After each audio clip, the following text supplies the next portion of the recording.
Well, good morning and welcome to the church office.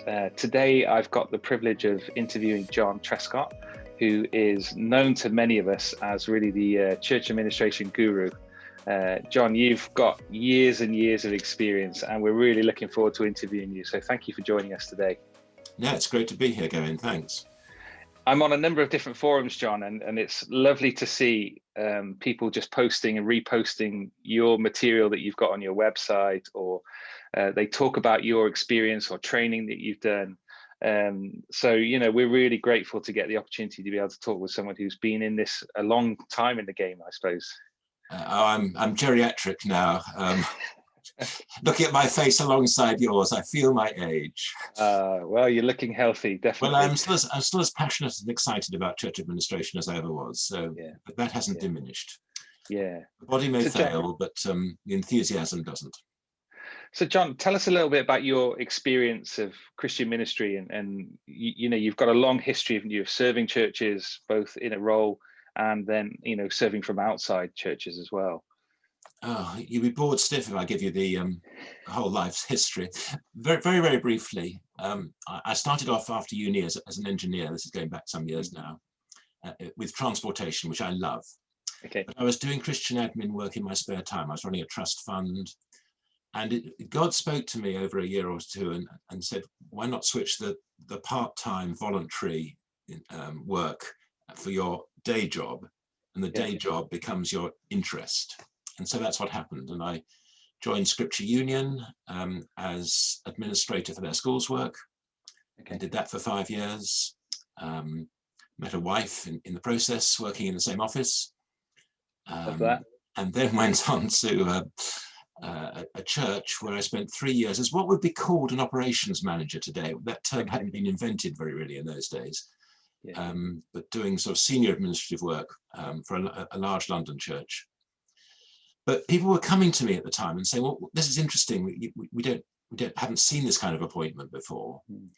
How does it work out? And so then the idea came to set up something that would actually help not one church, but a whole range of churches. Yes. And we started something called administry. Now, administry is a word that puts two things together, administration and ministry. Yeah. And for many people in Christian work, those two are poles apart.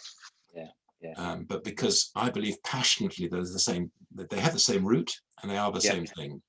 And therefore the word administry we coined to sort of put the two together. And that started off with just me in a spare bedroom, in a very small spare bedroom in our little 3-bed house. But grew over the 18 years I was with it to 6 of us on the staff or so.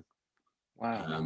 And doing a whole range of projects with churches for administration. We eventually launched a training ministry. And then we set up a consultancy work with that too. Oh, amazing.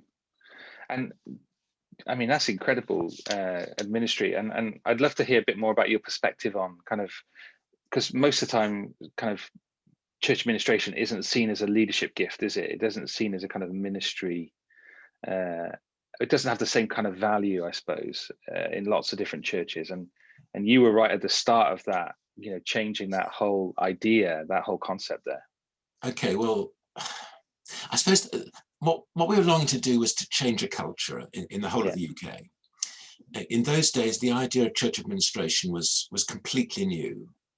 One or two very large churches had an administrator, but that was something for the really big churches and a very strange idea for most churches. The minister did the administration. Now, in the States, it was different. There they had professionalized everything.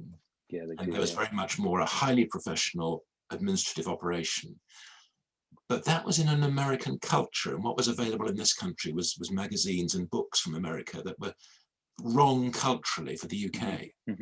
So my longing was to set up equivalent but good structures and systems on administration in the UK that fitted the culture.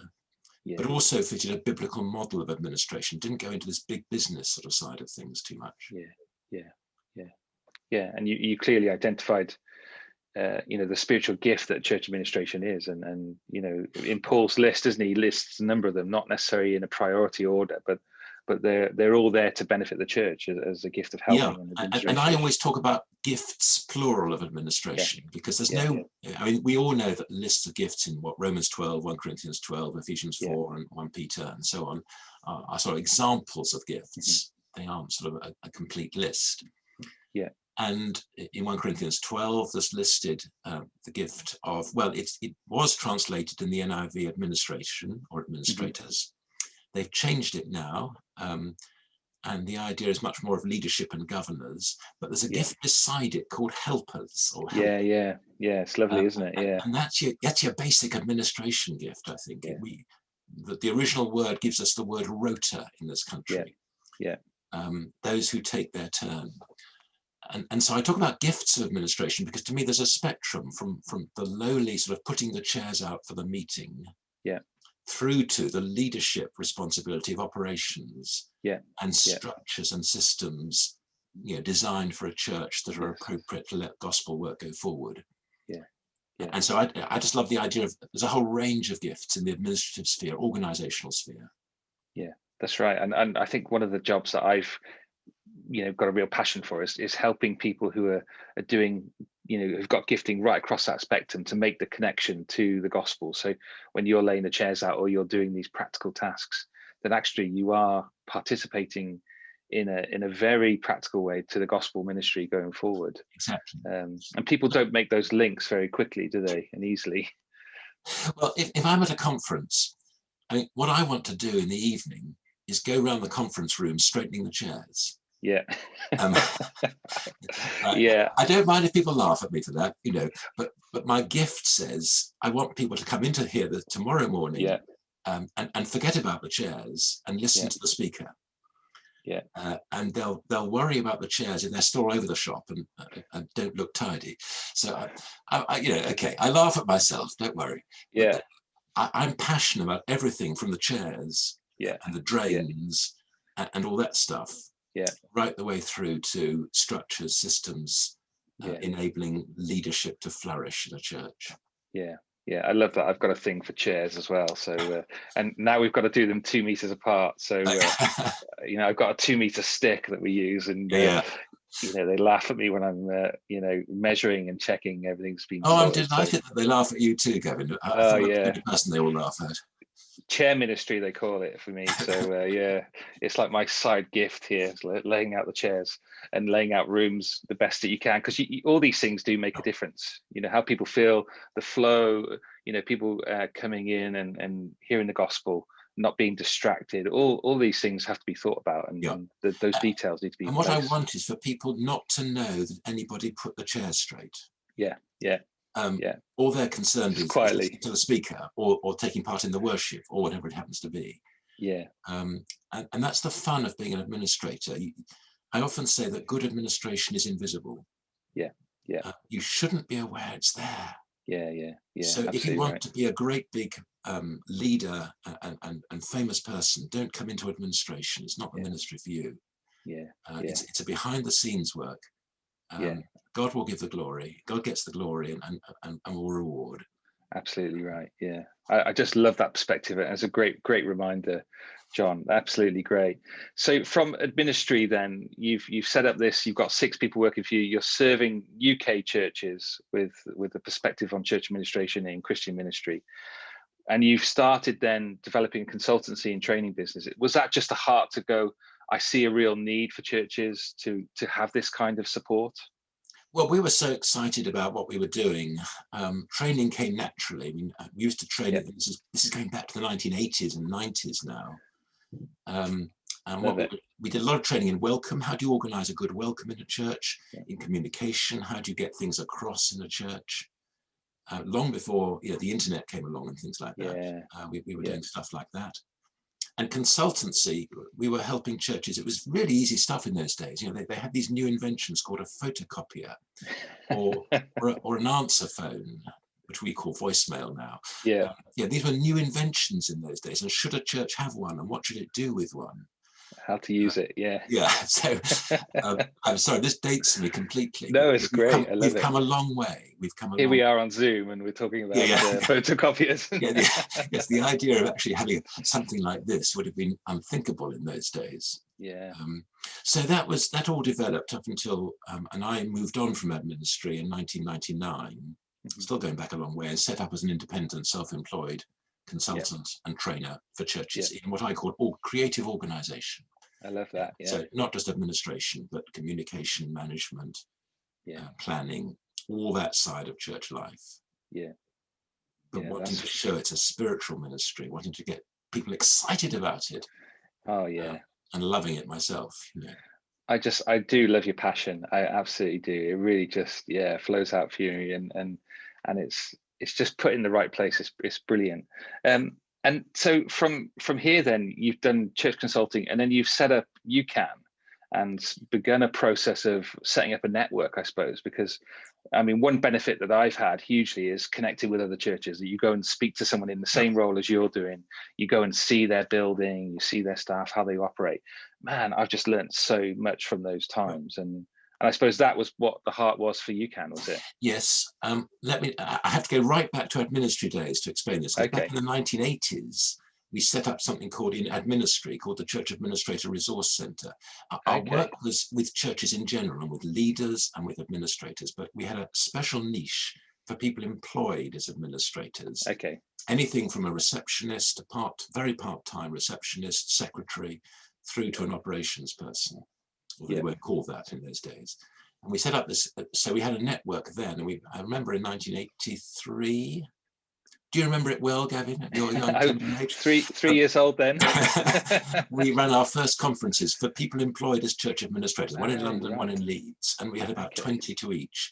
And that was the first time any of them had met another administrator, paid administrator in a church. And it was really exciting. So we got that off the ground. Well, when I left ad ministry in 1999, ad ministry kept going for another few years because I wasn't leading it at that time, but then rather collapsed from lack of money. Okay. So people came back to me more recently and said, couldn't you set up something like that thing for church administrators again? So I think it was in 2009, I set up UCAN as part of my professional consultancy work, UK Church Administrators Network. And started writing round to churches saying, I think you have an administrator, here's something they could join. Yeah. And it was really hard work, but gradually it caught on. And all the time I was thinking, I must hand this over because, it needs somebody more permanent as I get older to take this on. So I was looking for people with the same passion and vision, and gradually they came into sight. So in 2017, I handed that over to a new team of 5 directors. Yeah. 4 of whom I think are still there now. 2 of them are executive directors. Yeah. And they're doing, so I left that completely to them and said goodbye to that. And it has been wonderful to see people with tech ability, which I don't have, taking that forward in new and exciting ways. And that's growing still. There were about 1,300 members when I handed it over, but I think that's grown quite a bit since. Yeah. And I'm just so excited to see that going forward. It's brilliant, and I think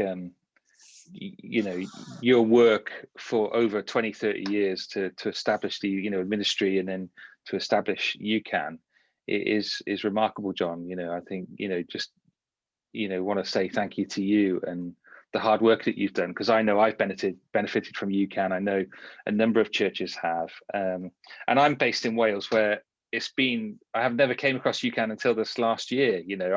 I came across your site, and I remember picking up the phone and giving you a ring and saying, hey, I've just found you, because in some ways, when you're a big church and we're a relatively big church, you kind of just crack on with what you're doing and you're serving.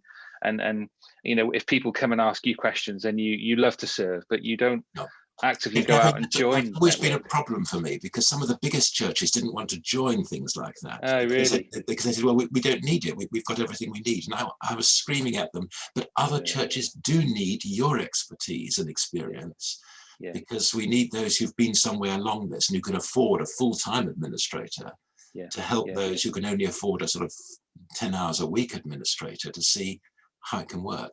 Yeah, yeah.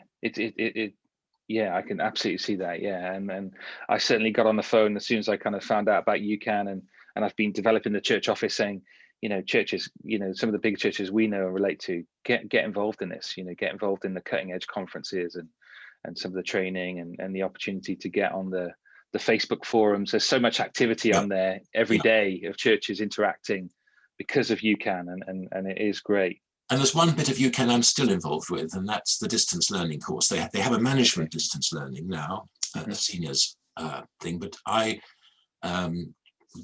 lead a group of 4 tutors for a distance learning course for very ordinary church administrators. This is not the management side of things. This is the day-to-day practical ordinary church administrators, and we have this distance learning course.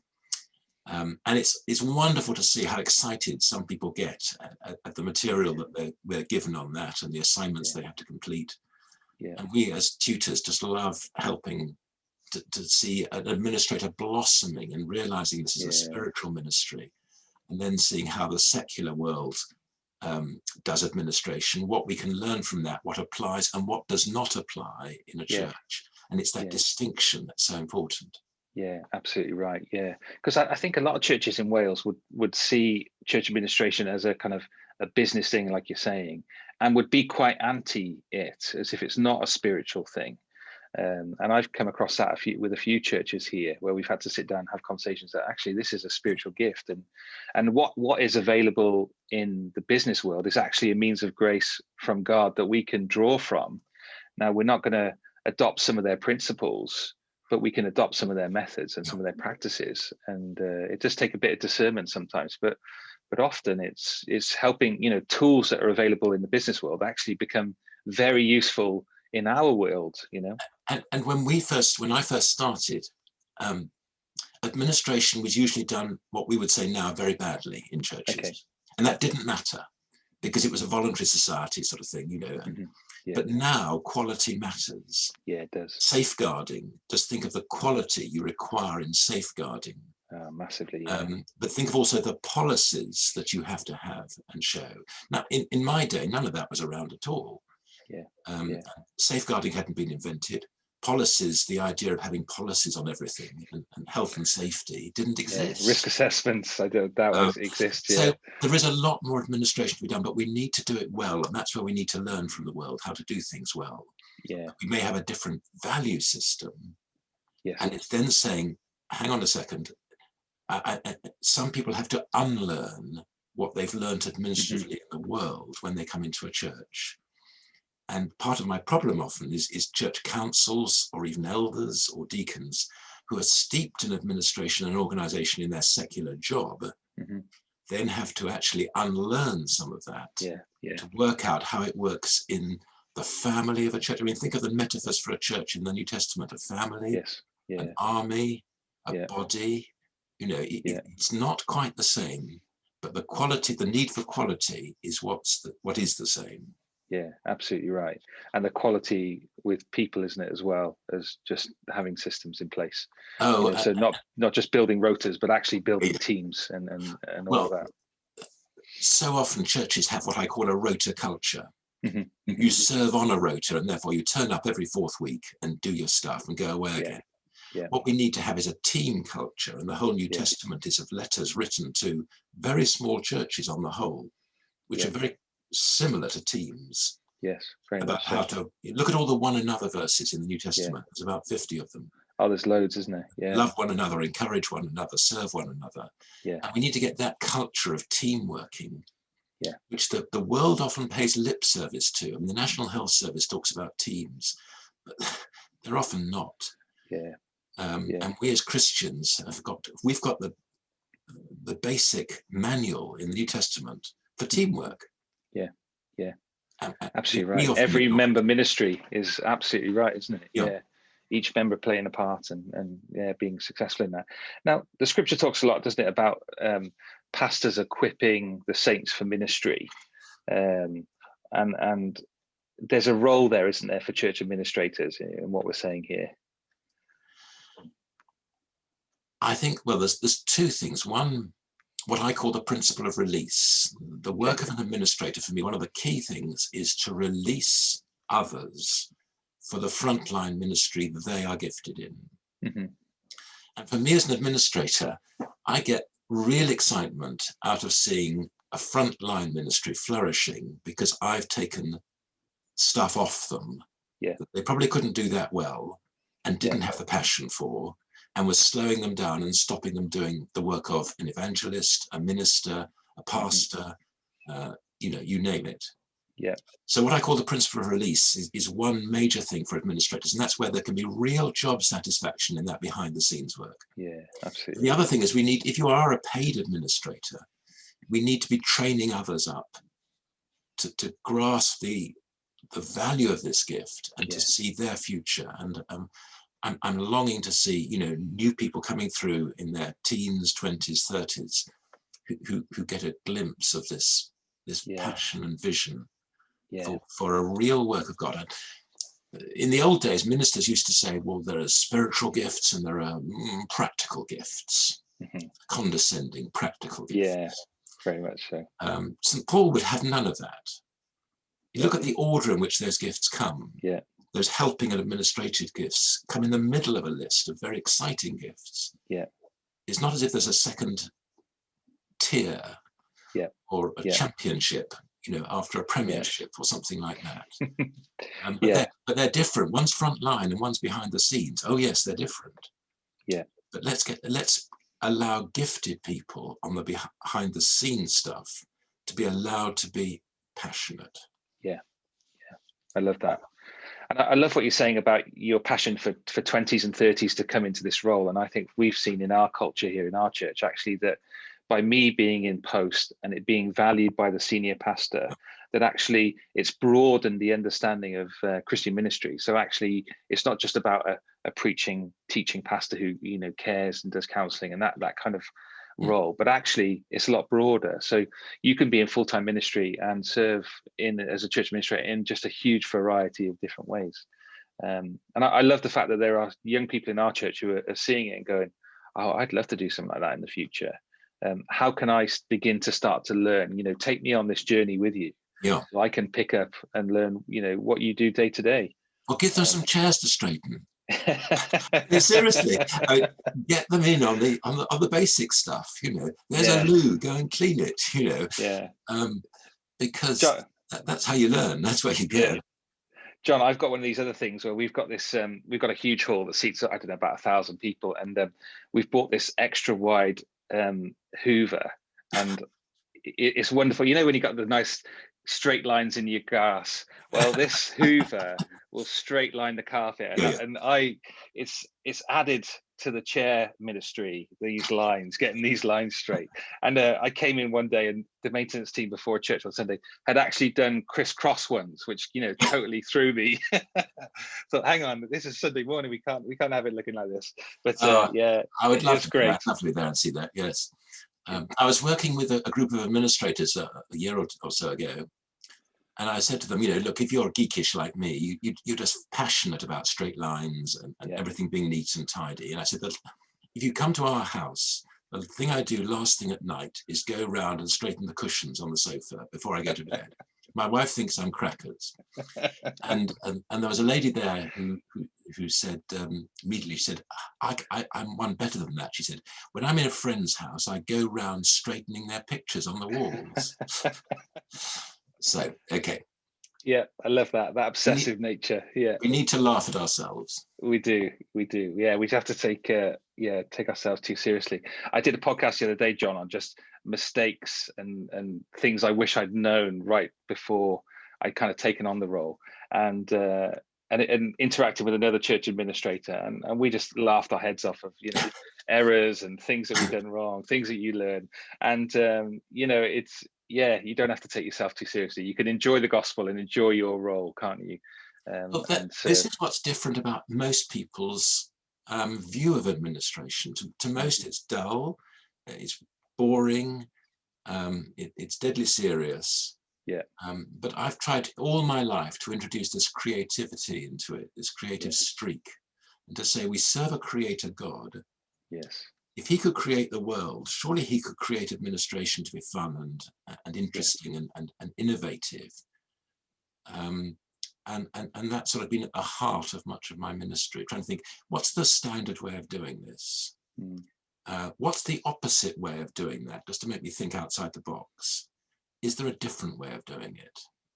Yeah, I love that. And that may be how we structure a church. It may be how we lay out the chairs, you know, or anything like that. Yeah, yeah.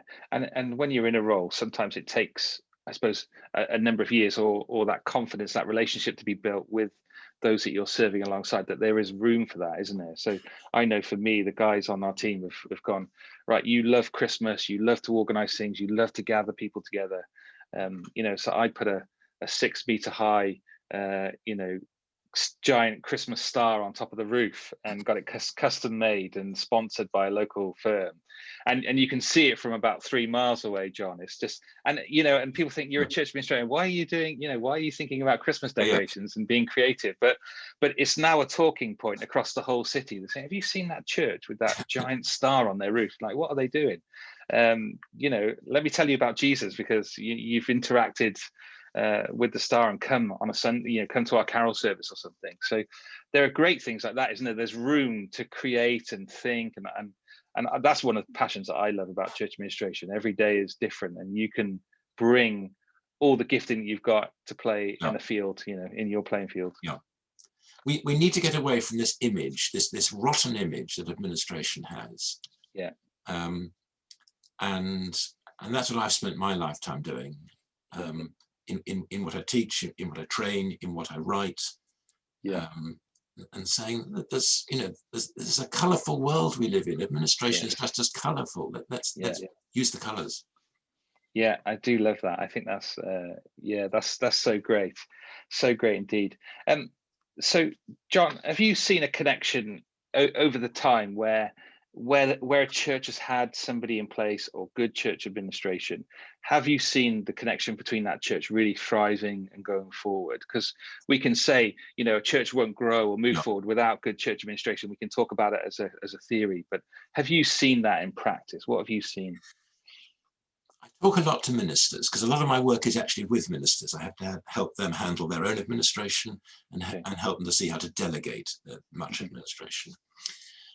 And I just hear them saying to me, and administrators need to hear this, I hear ministers saying to me, I am just so grateful for Richard, Peter, Mary, Jane, whoever it happens to be. Yeah. Because they have released me for the ministry I wanted to come into. And I can just trust them. And reliability is a huge issue in this. Yes. I can trust them just to get on with the stuff that I hate, but has to be done, and know it will be done.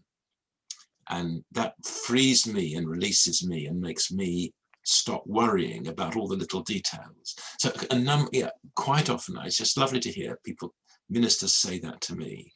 Yeah.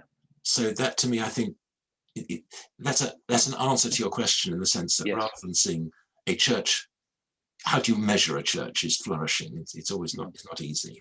No, it's not. No. And again, I always measure it by way administratively, because many people say, well, you look at the church's worship, and I say, no, you can fake worship. You look at churches giving, look at their financial giving. Yeah.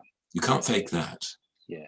Yeah. So there again, finance is a deeply creative administrative issue, which allows a church to flourish. And a good treasurer, sorry, aside from what you're asking, but a good treasurer is an asset, spiritual asset for a church. Yeah. And people need to hear that, don't they? Because you can be a treasurer for years and years and you know, think you're just ticking all the boxes, but actually it is vital. And like you're saying, it brings confidence, it brings an opportunity to grow, it brings you know, clarity when we need to employ somebody and we want to paid roles and develop those kind of things. It has a huge impact, doesn't it? And that's where faith comes in. There was a treasurer in my own church some years ago, dear friend, who used to say, we used to turn to him in a meeting and say, well, can we afford that? And he would say, no, but if God wants it to happen, it'll happen. Yeah. And it's Nice. that attitude of, I'm a financier, I'm an accountant, I'm not going to be stupid about this, but I also have faith in God. Yeah. Yeah. And it's working out that that accountancy principle of prudence, Yeah. with at the same time a faith in God. Yes. And I've seen churches raise huge sums of money for building projects and things like that would have been practically impossible. Yeah. Yeah. But somehow it's happened. Yeah. Absolutely right. Yeah. I remember Pete Greasley, our senior pastor, saying that when they left the church to start a new church, and for a whole range of reasons, which we won't go into now, but the first Sunday that they took up an offering, they left behind their building, finances, and everything. And the first Sunday they gathered £40,000 to start the church that we're in now. The first week, it just blew everyone away to think, actually, God meets the needs of the church, and in that process of praying and there being faith present, it was lovely to see it. And you get to see that behind the scenes when you're administrator, or you're involved in that behind the scenes, where maybe not everyone would have known that in the church, because somebody had to count that money. Someone had to go and bank it. And I hope no one noticed that. That's our principles in operation. No, absolutely right. Yeah, it's good. And I think one of the things that I'm passionate about, John, is, and I have a lot of conversations with other ministers, is that they think about, they've got some funding, and instead of going for somebody in a kind of more church administration or management role, in some sort of part-time role or full-time where they can afford it, they often will go for a children's ministry worker, or they'll go for a youth worker, and they think that those aspects will secure the future for the church, and a lot of investment goes into that. And I'm not saying that's not needed, because those roles are crucial, but they do overlook this role. And I don't know whether you've got any thoughts on that. No, you're absolutely right. And some of my consultancy assignments with churches where the staffing structure has grown but not balanced itself correctly. So if you're going to appoint a new children's worker, there's going to be a certain element of administration that goes with that. Either the children's worker has to do that themselves, or you need to be thinking about increasing the administrative support ministry, not by a whole person, but just by the 10% or whatever is necessary to enable that person to be a children's minister. But as you say, raising money for a new children's ministry is much easier than raising money for a new administrator. Yes, it is. It isn't quite so sexy, is it? And so what I usually say is, well, if you see it as a whole, see, you're appointing an administrator. You're not trying to raise money for an administrator. You're trying to raise money for a children's ministry that needs administering. And see it in that way around. Yeah, that's interesting. Yeah. John, just another question just come to mind. You were saying about working with ministers and supporting them in their own administration. What degree do you think ministers should be able to self-administrate themselves? Because there's almost a call in Scripture, isn't there, to be able to administer your own gifting. If they can't set a preaching rota, or they can't organize themselves, and those kind of failures are. How important is that, and how have you worked with ministers to improve their skills in those areas? Quite a lot of my training, up until COVID anyway, it was with ministers on self-organization, self-management. Not time management. I don't like that phrase. You can't manage time. Well, you can manage it. Time is given to us as a gift by God. It's how you manage yourself within that time. So a lot of my work is that. Now, it seems to me that everybody needs to have enough organizational ability to handle themselves.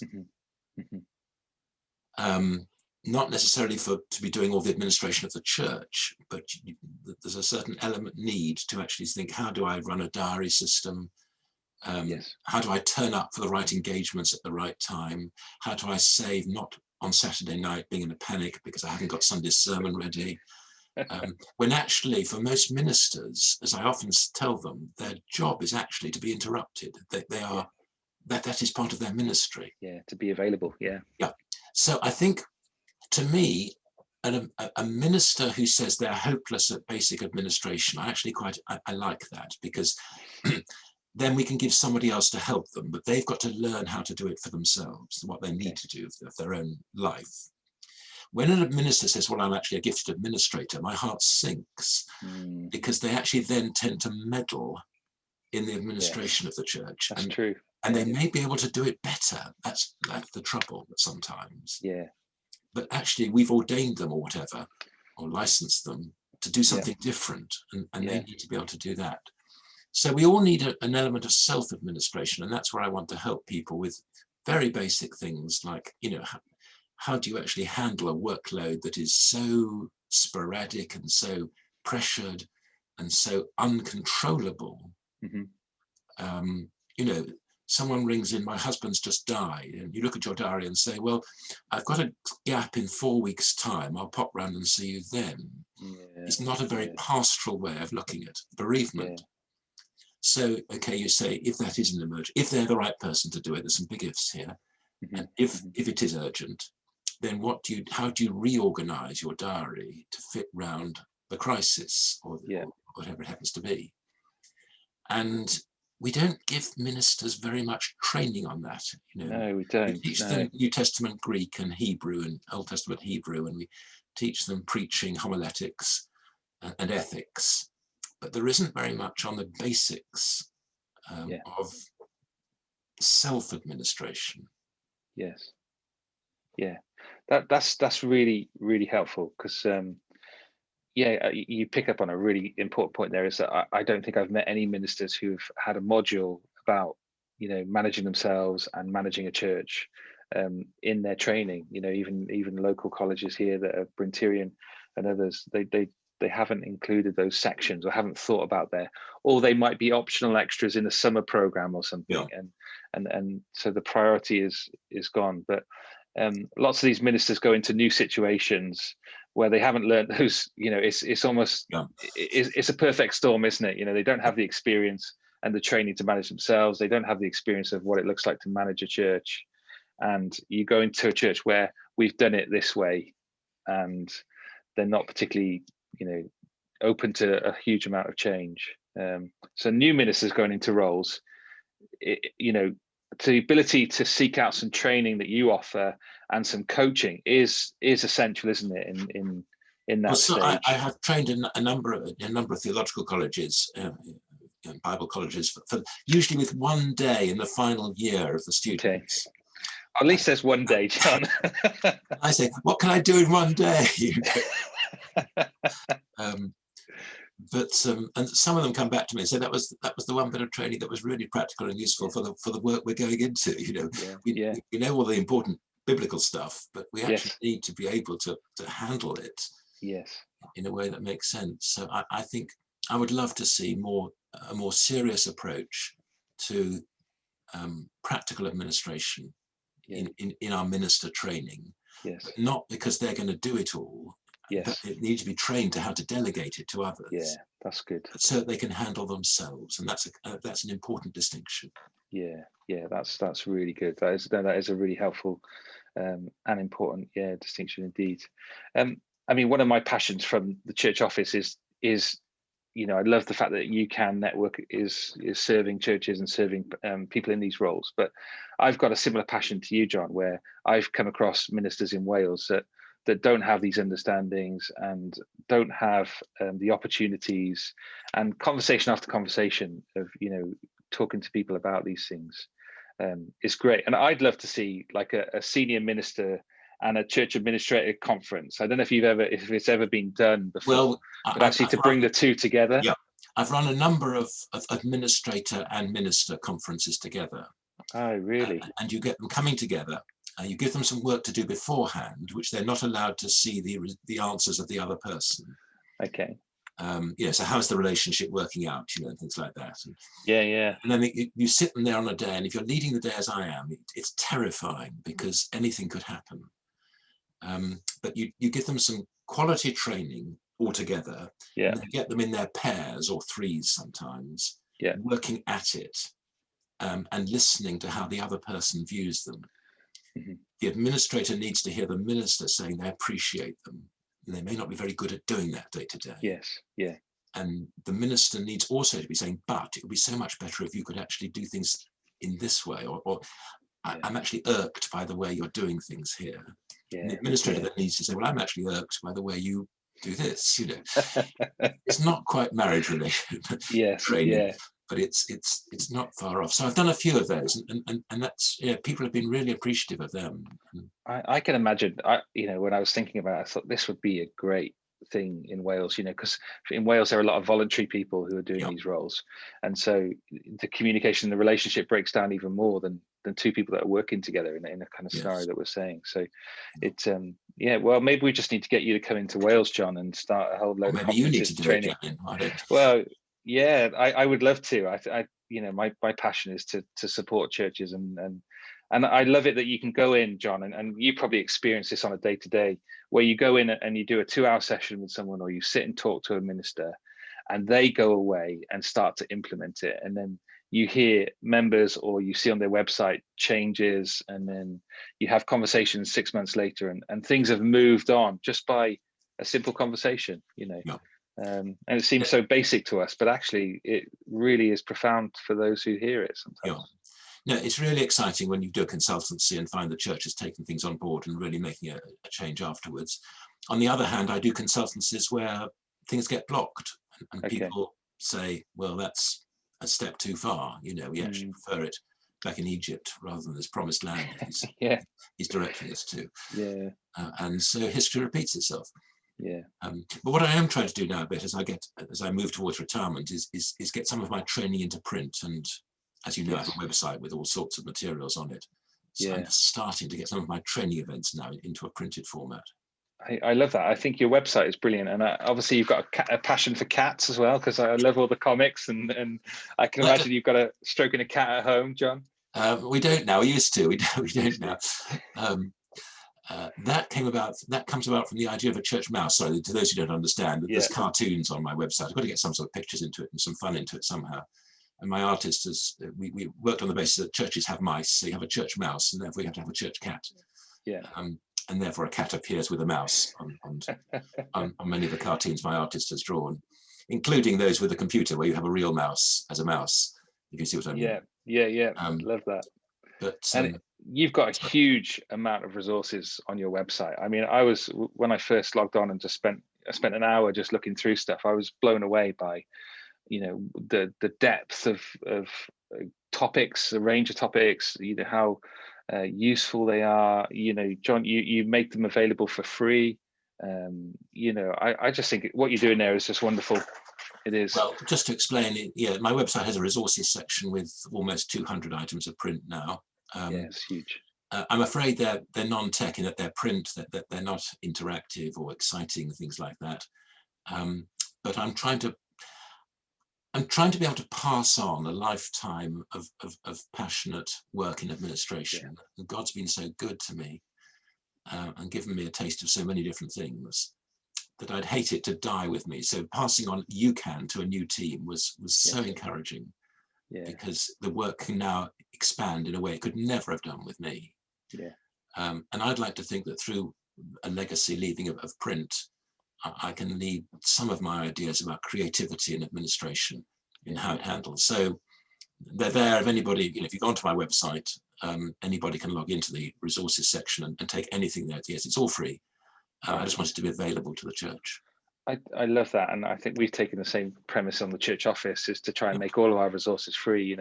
And I've seen other people in America and stuff badge them or charge a subscription fee or anything like that. I just think, this for me is gospel ministry, to be able to serve a church who it would take them days to put together a policy where they can go and look at some examples. I'm really excited from what I've seen, Gavin, of the stuff you're putting on. So, when people want a policy on something, that at least something is to work from. You can do something a bit similar, and with their forums and things like that, and some of their articles. I'm on my website not doing so much things like pro formas, which you're doing. Yes, that's right. I'm doing much more general overview, looking at things, trying to change a mindset. And I think the materials are great, and for anyone who's listening or watching this, please check out John Truscott's website. You just need to Google church administration and you come up straight away, don't you? You're okay, well, try John Truscott. Google John Truscott and John Truscott. We'll get past. And it's .co.uk, isn't it? I think, isn't it?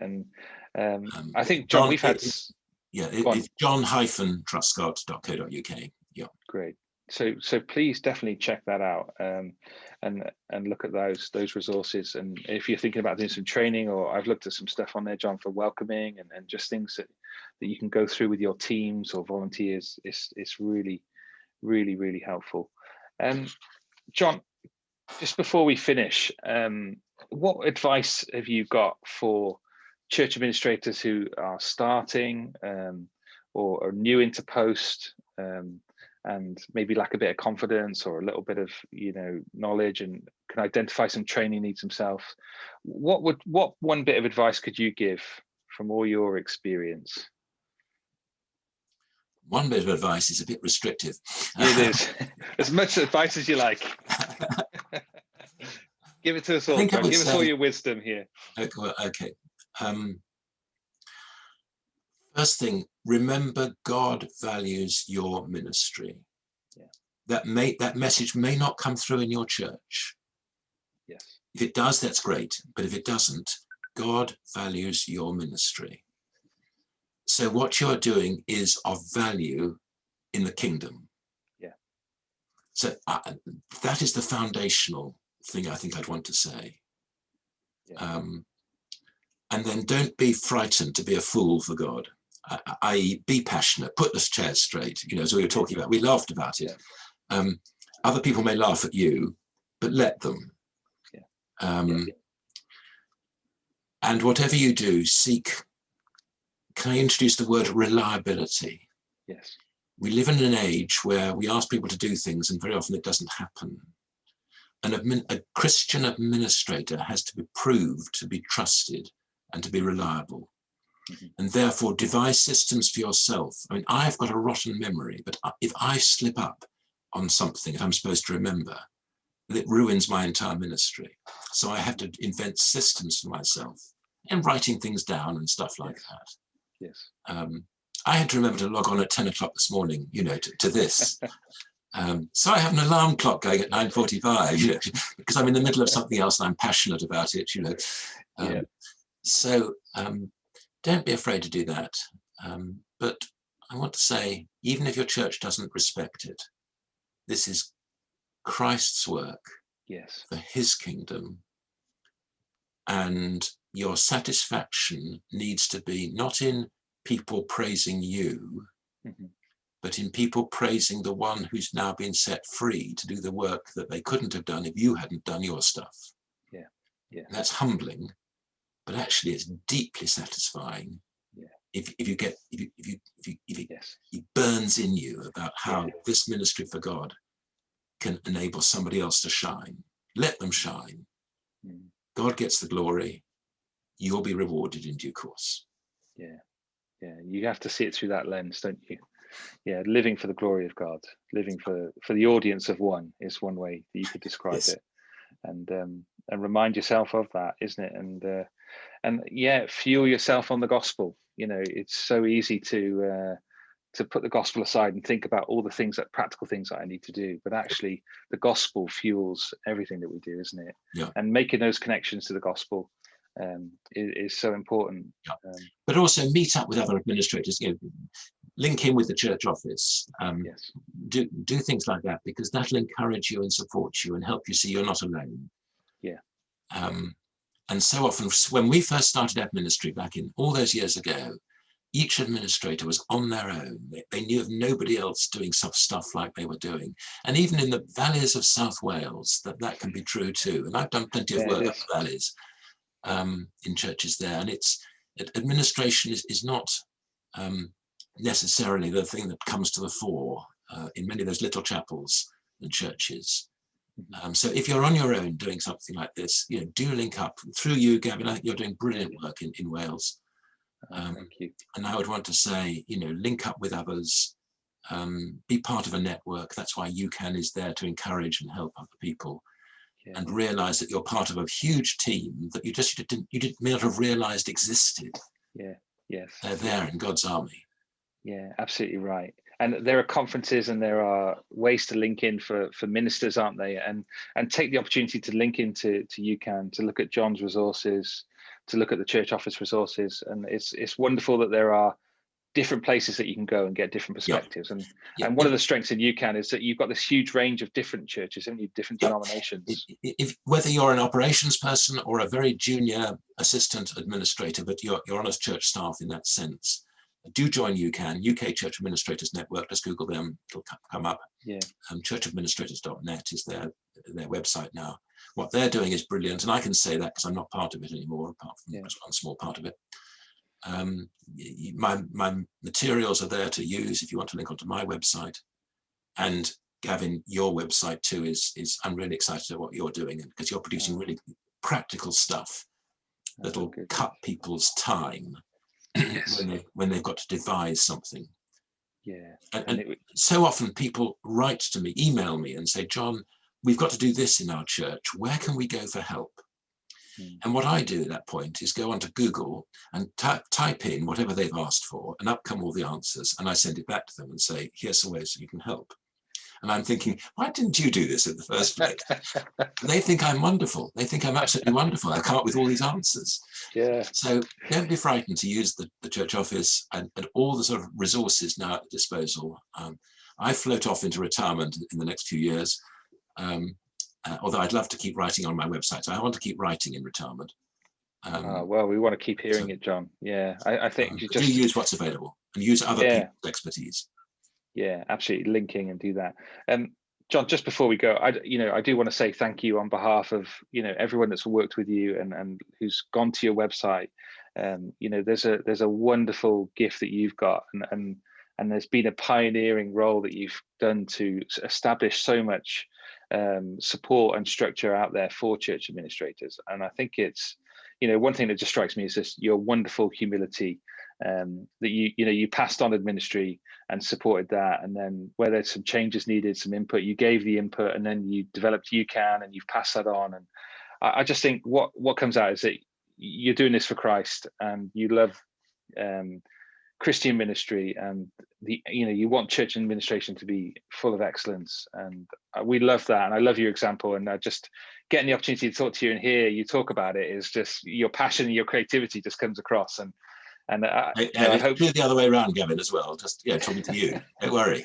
So if you're listening to this on the podcast, then check out the video, because just to see John and see his passion is lovely and so encouraging. Very geriatric face.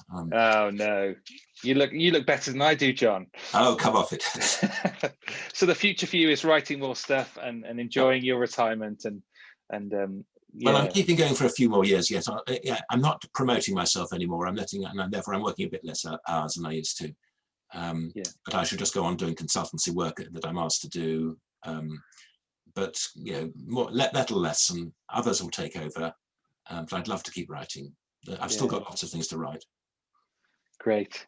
Well, John, thank you so much for your time. And we've recorded this over Zoom. So if you've at any point had any trouble with the audio, then apologies. I'm sure we'll get together in the future, John. I'd love to be able to do that. I'll come and visit you wherever you are and stick a camera in front of you and learn more from you, because we've got so much to learn from you. Well, I'll take you into the sitting room and give you some chairs. No, that'd be great. Yeah, as long as they're straight, and there's quality cake as well. That's the important part of church life, isn't it? Well, thank you for your time, mate. Yeah, thank you, Gavin, and all power to your elbow for all you're doing. God bless. God bless. Take care. Okay.